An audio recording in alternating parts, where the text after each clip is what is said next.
अस्सलाम वालेकुम दोस्तों, ये तकरीबन 3 मादियाँ, एक इनमें पट्ठा है। पट्ठा भी रॉयल में से है और एक मादी जो है ना वो छापदार रॉयल में से है।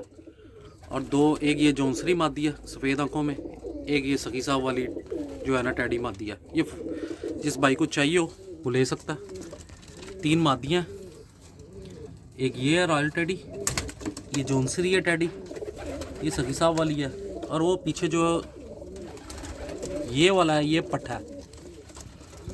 ये मादी जो है ये तकरीबन 6 कली की है, ये जो डार्क रंग में है, और पट्ठा भी तकरीबन इसी में है। बाकी ये 2 फुल मादी हैं। ये आप देख लें, जिस भाई को पसंद आए वो रब्ता कर सकता है।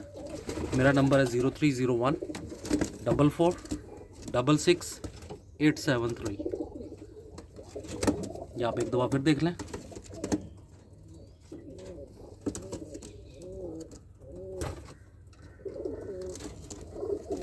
सब सफ़ेद आँख में है, साफ़ सुथरी आँखें हैं। एक पट्ठा पट्टी है और 2 बड़ी मादियाँ हैं। मादियाँ भी अंडे बच्चे करके हटी हैं।